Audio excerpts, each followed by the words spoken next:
표정이 되게 어두우신 분도 계신데 화나신 거 아니죠? 예. 예배는 제가 이렇게 우리 요한계시록이나 이런 성경에서 보면은 예배라고 하는 게 결국 천국에서 하나님께 드리는 그 영광을 연습하는 걸 수도 있고 또 실질적으로 이 땅에서도 드리는 것이죠. 그런데 예배가 너무 형식화되고 또 그 예배에 참여하는 사람들의 마음이 식어서 그냥 건성건성 이렇게 하다 보니 저도 지금 제가 속해 있는 단체가 있는데 그 안에서 예배를 드릴 때 참 마음이 갈급함도 있고 답답함도 있고 막 마음이 속상할 때도 있는데 오늘 우리 말씀교회 와서 함께 찬양하고 또 기도하면서 이렇게 너무너무 감사한 거예요. 예. 또 이렇게 찬양 인도하시는 우리 다현자매도 어떤 마음에 상심이 있지만 그런 마음을 가지고 드리는 하나님께 드린 예배가 또 하나님이 또 얼마나 영광 받으셨는지 같이 감동하고 그런 시간이었습니다. 제가 오늘 드리고 싶은 말씀은 짧게 드리고 싶은데 혹시 모르겠어요. 그거는 제가 제 마음에 원하는 대로 하지 못하고 준비된 대로 하겠습니다. 일단 오늘 말씀은 그냥 포도원 품꾼 포도원에서 일한 일꾼들이 싹스를 받았다. 그런데 조금 일한 사람도 많이 받았다. 조금 일한 사람도 온전히 다 받았다. 그렇다고 해서 하루 종일 일한 사람도 더 받은 거 없다. 뭐 이런 의미로만 보면 굉장히 별로 감동이 없는데 이 말씀은 19장, 우리가 20장 본문을 읽었는데 19장에서부터 이렇게 좀 정리해서 와야 되는데요. 19장에 보면은 그 재물이 많은 청년이 와서 어떻게 내가 구원을 받겠습니까? 이런 질문을 해요. 그럴 때 먼저 계명을 율법을 지키십시오. 잘 지켜라. 예수님이 이렇게 하니까 제가 10계명 다 잘 지켰는데요. 그랬더니 그러면 너가 가지고 있는 것들을 팔아서 가난한 자들에게 나눠주고 오라 이랬더니 근심하고 돌아갔다 말씀하고 그 뒤에 예수님께서 말씀하시는 것이 부자가 천국에 가는 것이 낙타가 바늘기로 나가는 것보다 어렵다 이런 말씀을 하죠. 이러고 나서 이제 제자들이 그에 대해서 이렇게 묻습니다. 듣고 몹시 놀라 그렇다면 누가 구원을 얻을 수 있겠습니까? 이렇게 얘기를 해요. 그러니까 이 주제가 어디서부터 시작되냐면 재물을 많이 갖고 있는 부자 청년이 예수님에게 와서 어떻게 해야 구원을 얻겠습니까? 로 시작을 했어요.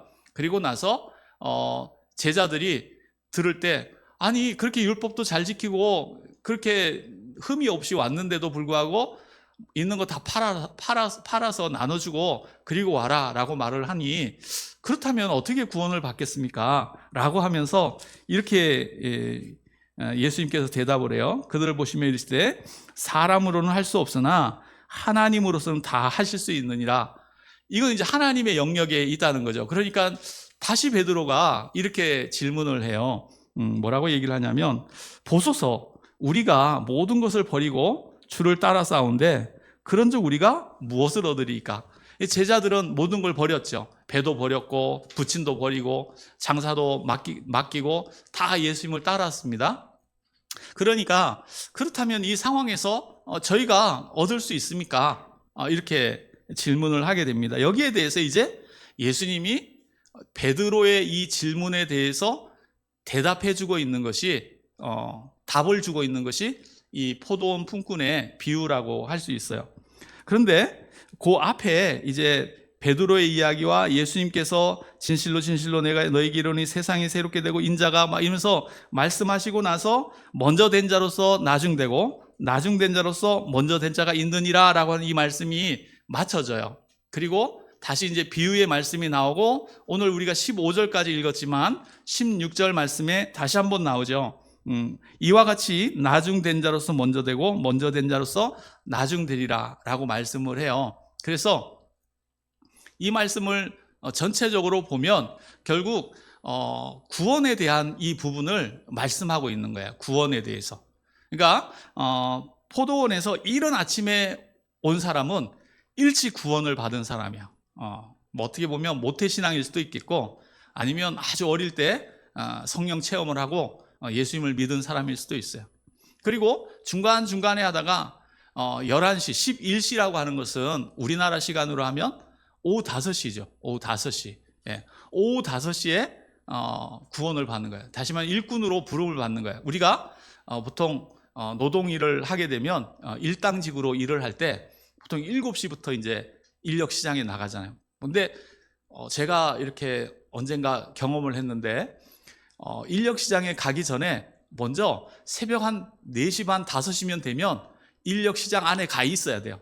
그러면 이제 먼저 일 잘하는 사람들을 추가로 뽑아가고 나중에 이제 뽑히다 없는 사람은 이제 집에 돌아가는 그런 상황인데, 그걸 기다리는 사람들이 보통 8시까지는 기다리더라고요, 일을.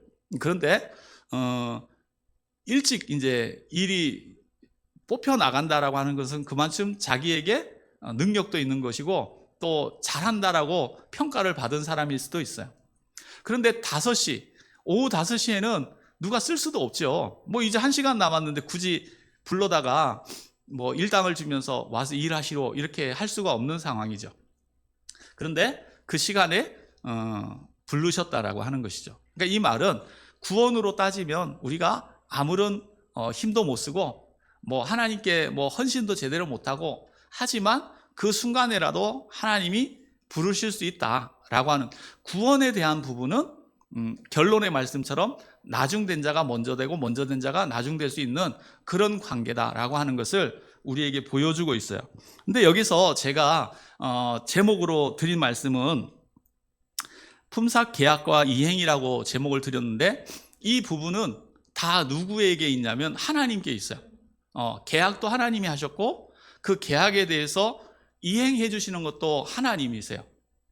그렇기 때문에 여기에 있어서 우리가 받을 수 있는 것은 뭐냐면 은혜예요, 은혜. 그래서 오늘 찬양도 들으면서 또 찬양 함께 하면서 그 내용들도 결국은 나라고 하는 존재가 나의 어떤 그 뭐 자존심이든 뭐 나의 능력이든 뭐든지 이걸 주장하며 살아가다 보면 결국 하나님의 은혜라고 하는 것을 잃어버릴 수밖에 없죠. 근데 반대로 나라고 하는 존재는 한없이 연약하고 정말 부족하고 정말 쓸모없는 존재인데, 그런 존재를 사랑하시고 그런 존재를 인정해 주시고 그런 존재를 사람답다라고 칭찬해 주신다라고 하면, 여기에 우리가 응답할 수 있는 것은 결국 하나님의 은혜입니다. 이건 저는 아무것도 안 했는데요, 전 한 게 없어요, 이렇게 표현을 하죠. 그래서 오늘 이 말씀에서 일단 하나님의 약속 이행은 언제 하시는가 라고 보면은 오늘 본문에서 저물매 그러죠. 시간적으로는 저문 시간이에요. 그러니까 이 저문 시간은 하나님의 시간이에요. 우리가 이제 뭐 저녁 때가 됐구나 이렇게 얘기할 수가 없죠. 그래서 하나님이 언젠가 하나님의 뜻, 하나님의 계획, 하나님의 섭리 속에서 하나님이 이루실 것에 대해서는 분명히 말씀을 해주고 있어요. 그렇지만 이 시기는 가장 하나님의 적당한 시간이지 나의 시간은 아니다라고 하는 것을 우리가 알 수 있고요. 그 다음에 그런 하나님의 약속이 이행될 때는 인색하지 않다라고 하는 거예요. 하나님의 그 주시는 은혜는 풍성하다라고 하는 것을 우리에게 말씀해요. 그냥 아주 셈을 다해서 시간을 계산하고 뭐 날을 빼고 붙이고 막 이렇게 계산을 하시는 게 결코 아니다. 그래서 말씀을 보면은 제 11시에 온 자들이 와서 한 데나리를 받았다. 정말 그 1시간 전에 일 끝나기 1시간 전에 온 사람들은 이런 생각을 했을 거예요. 우리가 일이 없어서 하루 종일 일도 못 하다가 이 시간에 주인이 불렀는데 얼마나 줄까? 얼마나 줄까? 얼마나 주지? 뭐 얼마를 주든지 그게 뭐 중요해. 얼마라도 주면 감사하지. 아마 이런 마음일 거예요. 그런데 다 끝나고 결산을 해주시는데 온전히 주시는 거죠. 하루 품삯을 그대로 내주시는 거예요. 그러니까 얼마나 이 상황이 정말 감사할 수밖에 없잖아요. 일을 써주시는 것도 감사했는데 그거에 대한 주시는 대가도 풍성하다라고 하는 거예요. 그런데 문제는 뭐냐면 우리가 이 종이라고 하는 의미 속에서 여기서는 품꾼으로 표현하지만 우리는 다 하나님의 어떻게 보면 종이에요. 하나님이 우리를 부르셔서 하나님의 일을 맡겨주신 청지기 또는 종 이렇게 표현할 수 있는데, 옛날 노예 개념 속에서 보면은 이미 그들을 노예로 시장에서 돈을 주고 주인이 사온 개념이잖아요. 사왔어요. 이 소유권은 자기에게 있는 게 아니라 주인에게 있어요. 그렇기 때문에 열심히 일한다? 제가 일했으니까 주세요. 제가 좀 이제 힘드니까 좀 쉴게요. 오늘은 제가 좀 일하고 싶지 않아요. 이게 불가능하죠. 무조건 일해야 돼요. 아파도 어떻게 보면 일해야 되죠. 그렇게 하고 나서도 제가 오늘 너무 열심히 했잖아요. 칭찬해 주세요. 보너스 주세요. 이게 안 되거든요. 그런데 하나님께서 우리에게 주시는 은혜는 그런 계약에 지나칠 정도로 풍성하게 베풀어 주셨다라고 하는 것을 우리에게 보여주고 있는 것이죠. 그런데 여기에서 우리가 이 받았다라고 하는 이 의미, 한 데나리온을 받았다. 하루 일찍 와가지고 한 데나리온을 받았든, 한 시간을 일하고 한 데나리온을 받았든, 이 받았다라고 하는 의미는 은혜예요. 어떻게 보면 보너스예요. 보너스. 주시는 은혜가 보너스인 거죠. 근데 보너스인데 이것을 받는 사람 입장에서 그것을 은혜로 생각하고 보너스로 받는 사람이 있는가 하면은 그것을 당연한 것으로 받으려고 하는 경우가 있다는 것이죠. 오늘 본문에 보면은 10절에 먼저 온 자들이 와서 더 받을 줄 알았더니 그들도 한 데나리온씩 받은지라. 11절 받은 후 집주인을 원망하여 이르되, 이렇게 말씀을 하고 있어요. 이 말은 결국 이해관계가 있다는 거죠. 이 주인하고 내가 뭔가 계산을 해야 되는데, 결산을 해야 되는데 내가 볼 때는 이만큼의 타당성이 있다는 것이죠. 근데 만약에 가장 늦게 온 사람에게 한 데나리온을 주지 않았으면 하루 종일 일하고 한 데나리온을 줬을 때 감사합니다 그러고 갔을 거예요. 그런데 한 데나리온을 한 데나리온의 가치의 일을 하지 않은 사람에게 줬을 때 그 사람의 마음은 원망이 있었다라고 하는 것을 보여주고 있는 것이죠. 여기서 좀 이 시선을 우리가 좀 생각해 봐야 돼요. 오늘 이 세상은 정말 비교 절대적인 세상을 살죠. 또는 비교 표현하기는 중독 사회라고 표현하기도 해요. 다 비교하잖아요. 우리가 애를 키울 때도 비교해서 키우고, 애를 학교 보낼 때도 비교하고, 내가 직장을 다녀도 비교하고, 그런 걸 하는데 이게 교회 안에서 성도끼리에도 마찬가지죠. 너 몇 년 다녔어? 너 몇 년 다녔어? 너 직분이 뭐야? 너 직분이 뭐야? 너 헌금 얼마 있어? 얼마 있어? 이게 다 비교가 되는 거지, 그죠? 니네 집에 애는 뭐 하니? 너는 뭐 하니? 이런 것까지 다 비교하면서 그 비교를 통해서 상대방이 나보다 우위에 있으면 상대방을 칭찬하고 격려하고 잘했다고 축하해 주는 게 아니죠.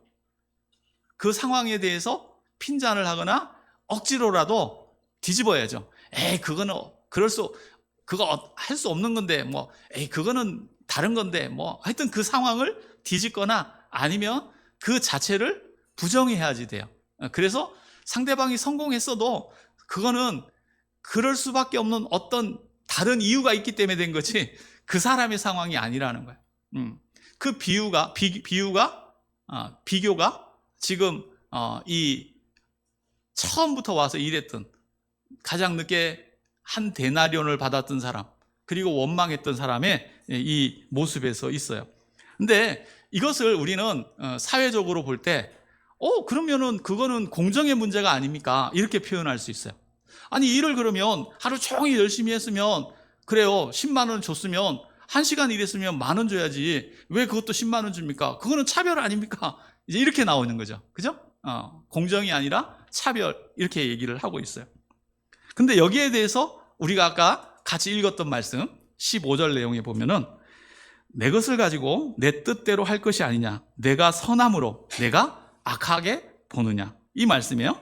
이 말씀이 원문, 이제 성경이 기록된 헬라어 원문에서 보면은 이렇게 해석할 수 있어요. 내 것을 가지고 내 뜻대로 하는 것이 내게 허락되지 않았느냐? 내 것을 가지고 내 뜻대로 하는 것이 내게 허락되지 않았느냐? 아니면 내가 선하다고 해서 내 눈이 악한 것이냐? 내가 선한 것에 대해서 보는 내 눈이 악하다고 하는 것이냐? 이런 표현이에요. 그러니까 지금 이 표현에 대해서 보면은 내 것을 가지고 내 뜻대로 하는 것에 대해서 나는 나의 선함을 너가 악하게 보느냐, 이 말을 우리 말이 기록 이렇게 성경을 썼는데, 이것을 원문으로 가서 읽어보면 내 것을 가지고 내 뜻대로 하는 것이 맞지 않냐? 그것도 너한테 허락을 받아야 되냐? 아니라면 내가 이 선한 행위에 대해서 너가 악하다고 말할 수 있느냐? 이 표현이에요. 이해되셨죠? 자, 그러면 여기에서 이제 이 악한, 내 눈이 악한 것이냐, 이 말을 하는 거예요. 내 눈이 악한 것이냐? 제가 표현을 조금 잘못했는데, 내가 선하다고 해서 내가 보는 그 눈이 악한 눈이냐, 이거예요. 그러니까 나를 보는 너의 눈은 악하다, 이렇게 표현해야 돼요. 표현하면. 자, 그러면 이 악한 눈이라고 하는 건, 여기에 대해서 이 악한 눈을 성경에서 다른 그 단어를 표현해낼 때 질투, 탐욕, 인색함, 이런 단어를 쓸 때 이 말을 써요. 그러니까 주인이 한 시간밖에 일하는 사람에게 한 데나리온을 주는 거에 대해서 지금 하루 종일 일한 이 사람이 한 데나리온을 받으면서 그 사람에게 주는 주인에게, 그 사람에게 한 데나리온을 주는 주인에게 째려보면서 성질내면서 저 불공평하고 아주 나쁜, 막 이러면서 이제 욕을 하게 되는 거예요. 근데 여기에서 상황으로 보면 주인이 욕먹을 짓을 한 건가요? 욕먹을 짓을 했나요? 하지는 않았잖아요. 받을 걸 정확하게 받았잖아요. 한 데나리온을 받는 사람도 받았고, 한 시간을 일한 사람에게 준 것은 주인이 선한 마음, 착한 마음을 가지고 더 주게 된 거잖아요. 여기에 대해서 더 받은 사람이 본인 입장에서 그 큰 은혜에 감격해서 더 감사할 수는 있지만, 그렇다고 해서 받은 그것이 가치로 봤을 때 정당하게 받은 사람이 그것에 대해서 박탈감을 갖거나 저 사람보다 내가 덜 받았다고 생각하기에는 잘못되지 않았나요? 그러니까 이 상황을 우리가 이제 생각하며 살아가야 된다는 것이죠. 우리가 구원이라고 하는 것에 대해서 하나님의 은혜로 받았어요. 하나님의 은혜로. 근데 그 구원을 우리에게 베푸시기 위한 하나님의 은혜는 예수 그리스도를 죽이시기까지 하셨잖아요. 예수 그리스도를 죽이시기까지 우리를 사랑하셔서 우리 모두에게 구원을 베풀어 주셨어요. 그래서 어떤 사람은 정말 어릴 때부터 교회에서 뭐 학예 발표처럼 시작해서 노래자랑 찬양 시작해가지고 성가대, 찬양대 뭐 다 하면서 그렇게 생활한 사람도 있고, 늦지막히 와가지고 그냥 예배가 이런 게 맞나, 그냥 예수 믿으면 구원 받는다는데 뭐 그게 내가 하는 게 옳은가, 뭐 이런 정도의 어떤 인지 기능이 헛갈릴 정도까지의 나이에 와서도 예수를 믿을 수 있단 말이죠. 그럴 때 우리가 만약에 하나님 앞에 가가지고 저 사람은 구원받으면 안 되는데요, 저 사람이 왜 구원을 받죠? 이렇게 우리가 이야기할 수 있을까요? 없겠죠. 그러니까 우리가 이 세상에서 구원을 받았다라고 하는 이것은 일찍 교회에 들어와서 구원을 받은 사람이든 늦게 구원을 받은 사람이든 그게 중요하지 않아요.